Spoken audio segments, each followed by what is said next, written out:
Have you ever wondered how to calculate probabilities of events? Let's try it. Remember that a sample space is a set of possible outcomes. Sometimes we display a sample space as a table, like this, which shows the possible outcomes and the probability of each outcome occurring. For example, if we roll a six-sided die, the possible outcomes are rolling a 1, 2, 3, 4, 5, or 6. In this case, each outcome has the same probability of occurring, 1/6. An event is a set of outcomes in a sample space. For example, let A be the event rolling an even number. So A consists of the outcomes rolling a 2, 4, or 6. Let's find the probability of this event. These are all distinct outcomes, meaning we can only get one of these outcomes at a time since we're only rolling one die.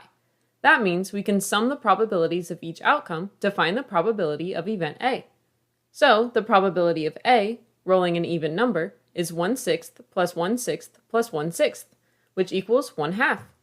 We just calculated the probability of an event. Awesome! Let's try calculating some more probabilities of events. This table gives a set of outcomes and their probabilities. Let A be the event the outcome is greater than 2. Let's find the probability of A. First, let's find the outcomes in event A. That would be the outcomes 3 and 4, since they are the only outcomes greater than 2.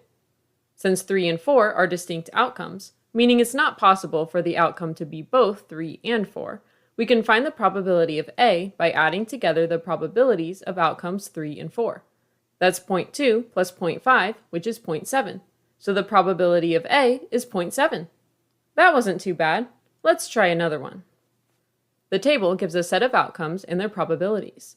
Let A be the event the outcome is less than or equal to 4. Let B be the event the outcome is a divisor of 20. Let's find the probability of A and B. First, let's find all the outcomes in event A. That's all outcomes less than or equal to 4, which is 1, 2, 3, and 4.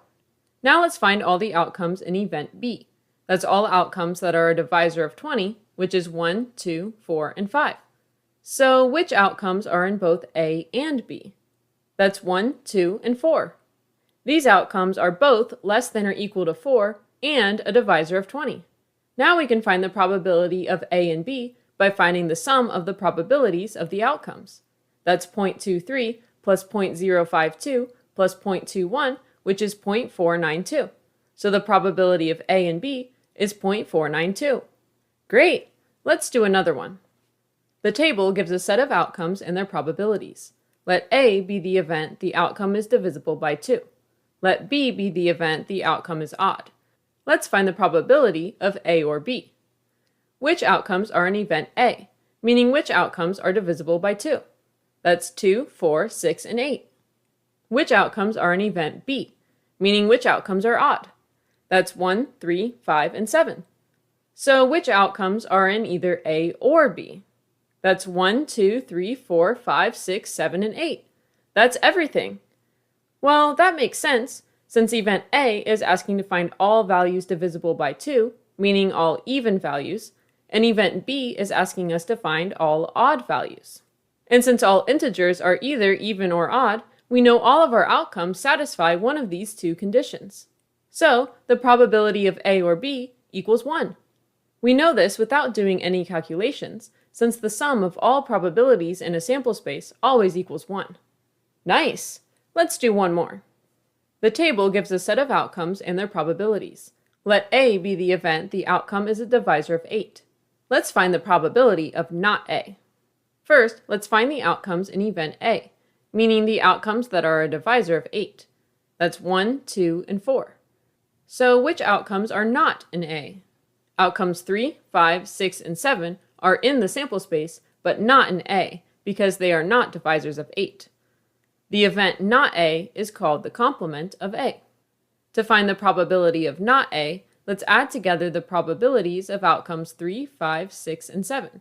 That's 0.12 plus 0.04 plus 0.1 plus 0.09, which equals 0.35. There's also another way we can find this probability. An outcome is either in A or not A. So we can find the probability of not A by subtracting the probability of A from the probability of all outcomes, 1. Taking 1 minus the probability of A, which is the sum of 0.1, 0.25, and 0.3, We'll find the probability of not A is 1 minus 0.65 or 0.35, the same answer we found before. Depending on the event and sample space, one method may be easier than the other to calculate the probability of a complement. Great!